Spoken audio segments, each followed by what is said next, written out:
আমরা ঘুরতে গেছিলাম সুন্দরবনের বালির খালে আর সবাই মিলে সেখানে ভীষণ মজা করেছি। নমস্কার বন্ধুরা, সুন্দরবন থেকে আমি প্রভাতী নিয়ে এসেছি তোমাদের জন্য আরও একটি ভিডিও। আমরা গিয়েছিলাম সুন্দরবনের বালির খালে ঘুরতে, আর ঠাকুরনগর থেকে আমার দাদা বৌদি এসেছে, তাদেরকে নিয়ে একটু ঘুরিয়ে নিয়ে এসেছি, কারণ ওরা কখনোই সুন্দরবন দেখেনি।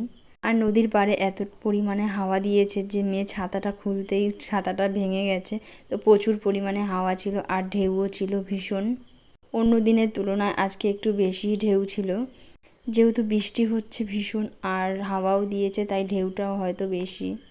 প্রচুর বৃষ্টি পড়ছিল, তাই আমরা টোটোর মধ্যেই বসেছিলাম। বৃষ্টি একটু কমে যেতেই আমরা বাইরে নেমে এসেছিলাম।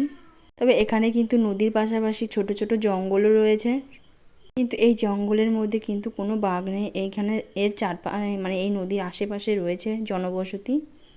আর কিছু দূর গিয়েই কিন্তু রয়েছে বালির খালের বাজার।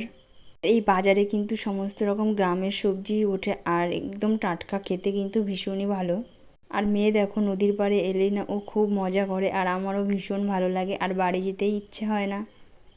সুন্দরবন যেমন আনন্দের, তেমনি কিন্তু ভয়াবহ রূপও নেয়।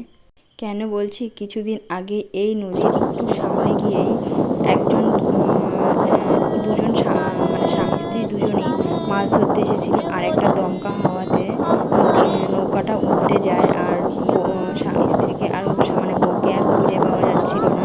দুদিন পরে গিয়ে তাকে খুঁজে পাওয়া গিয়েছে। এই হলো আমাদের সুন্দরবনের অবস্থা। আর সুন্দরবনের ঠিক ওই জঙ্গলগুলো দেখছো, ওখানে কিন্তু বাঘ থাকে।